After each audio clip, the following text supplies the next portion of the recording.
avant d'aller dans Luc 15, mais nous allons voir dans Acte 19 de 14 à 16.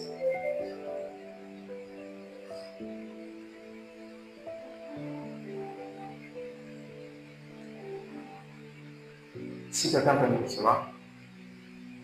Mais si nous revenons dans Galates, c'est-à-dire que notre verset, notre support ce matin, on lit dans Galates 4, on dit, je dis qu'aussi longtemps que l'héritier est enfant, il ne diffère en rien de l'esclave, quoi qu'il soit seigneur de tout. Si nous nous arrêtons seulement là, on peut comprendre que un enfant, c'est quelqu'un qui est immature, c'est déjà même juridiquement, il ne peut pas prendre des engagements. Parce que, sauf si la loi a été revue, par exemple ici au Gabon, c'est à 18 ans révolus, que tu as le droit d'engager certaines procédures pour obtenir quelque chose.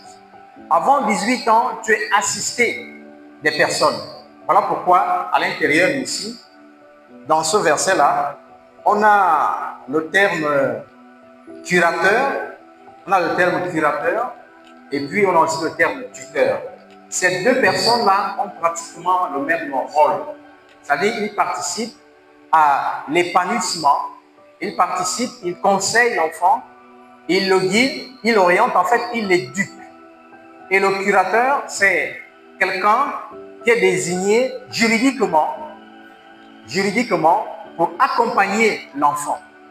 Bon, mais lorsque j'ai regardé ici, lorsqu'on parle de curateur, c'est comme si il venait assister un adulte, mais qui est resté enfant. On ne va pas dire qu'il est handicapé moteur, mais qui n'a pas tous ses sens.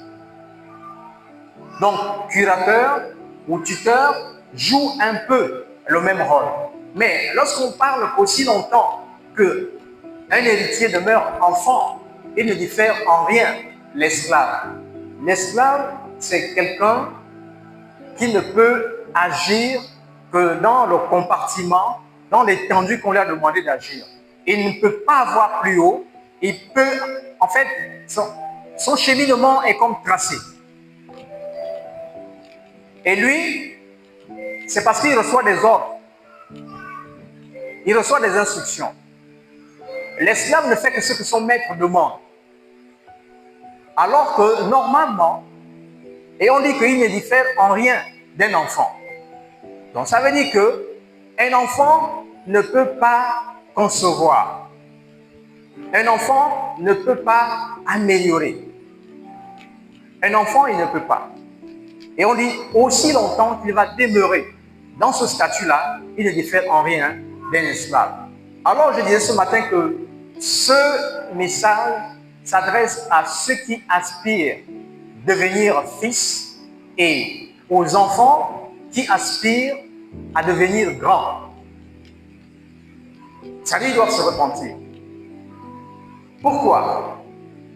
Parce que imaginez un seul instant que pendant toute votre vie, vous êtes pratiquement assisté d'un tuteur ou encore d'un curateur. Ça veut dire que vous ne pouvez même pas, et pourtant la chose vous appartient, mais vous ne pouvez pas l'améliorer. En fait, vous n'en avez pas les capacités. Et ici, dans Acte 19, versets 14 à 16, on parle d'un comportement. Évidemment, là-dedans, lorsqu'on parle des droits des fils, des droits des enfants, on fait allusion à un comportement. Un comportement que vous ne devrez pas avoir. Et ici, dans cette partie dans Actes, on nous parle de 7 fils de Sceva. C'est quoi leur problème? C'est vrai, on parle de 7 fils de Sceva, mais ils ne sont vraiment pas des fils. Parce que nous venons de découvrir que le fils, c'est celui qui s'est approprié la vision et qui fait comme le père, sinon mieux que le père, parce qu'il a l'esprit du père. Et ici, On nous dit que les 7 fils de Sceva, qui est Sceva, c'était un sacrificateur